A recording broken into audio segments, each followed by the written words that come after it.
Alaikum wa rahmatullahi ta'ala wa barakatuh, mes frères et sœurs.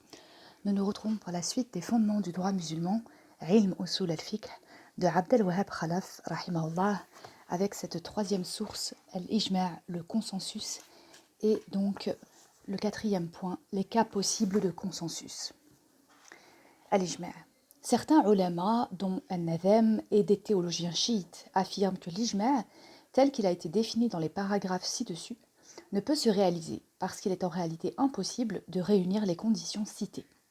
En effet, il n'y a pas de critères fixes qui permettent de dire « cette personne est compétente en matière d'ijtihad et cette autre ne l'est pas ». En outre, il n'existe pas de définition uniforme qui distingue celui qui est mujtahid de celui qui ne l'est pas. On ne peut donc déterminer parfaitement quels sont les mujtahids émérites. Supposons que l'on connaisse tous les mujtahids du monde islamique. Lorsque survient le cas à étudier, on se trouve toutefois incapable de connaître, d'une manière sûre ou quasi sûre, quels sont leurs avis respectifs concernant le dit cas. Ils vivent sur des continents différents, dans des pays éloignés les uns des autres, appartiennent à des peuples divers et à des tendances non identiques. Par conséquent, il n'est possible ni de les réunir, ni de les consulter en même temps, ni encore de rapporter fidèlement aux uns et aux autres les avis de leurs confrères. Supposons maintenant que l'on connaisse bien les mujtahids, que l'on puisse avoir leur avis de manière sûre.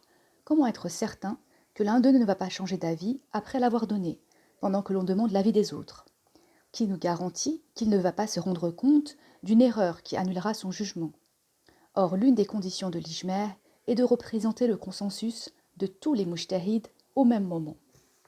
Parmi les arguments confirmant l'impossibilité du consensus, citons encore ce qui suit.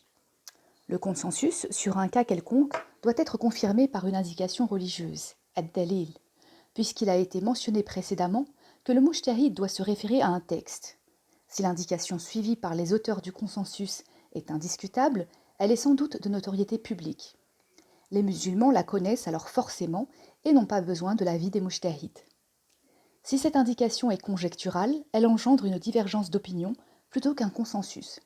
Il est donc impossible d'établir un consensus en se référant à un texte conjectural. Dans son livre Al-Ahkam, Ibn Hazm rapporte que Abdullah ibn Ahmad ibn Hanbal a tenu les propos suivants. Mon père, Ahmed ibn Hanbal, disait « Celui qui prétend qu'il y a eu un consensus ment. Il se peut que les gens, les spécialistes, se soient contredits à propos de la question dont ils parlent et qu'ils ne le sachent pas. Il vaut mieux dire « à ma connaissance ». Il n'y a pas eu de conflit d'opinion sur cette question.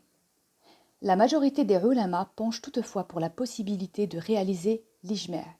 Ils soutiennent que nier cette possibilité revient à mettre en doute quelque chose qui existe réellement et que la meilleure preuve que le consensus est possible réside dans le fait qu'il a effectivement été réalisé. Ils citent, pour appuyer leurs propos, un certain nombre de cas de consensus tels que la nomination d'Abu Bakr comme calife, radiallahu anhu, l'interdiction de la consommation de la graisse de porc, l'octroi du 6e de l'héritage à la grand-mère du défunt, la privation des petits-fils de l'héritage de leur grand-père au cas où leur père est décédé avant ce dernier, etc. À notre avis, l'ijma', tel qu'il a été défini plus haut, est irréalisable dans le cas où on ne confie pas la tâche à des spécialistes. Il est tout à fait réalisable si les États musulmans le prennent en charge. Chaque État définit les critères de sélection de ses mujtahids et dispense des licences aux personnes compétentes. Ainsi, chaque État peut connaître le nombre de ses mujtahids et leur demander leur avis le cas échéant, collectivement ou individuellement. Tous les États musulmans peuvent donc communiquer l'avis unanime de leur mujtahid, le considérer comme ayant force de loi pour tous les musulmans et réaliser l'ijma' sur une question donnée. Dans la prochaine vidéo, Inch'Allah, nous verrons le 5e point, les cas effectifs de consensus. Wassalamu alaikum wa rahmatullahi ta'ala wa barakatuh.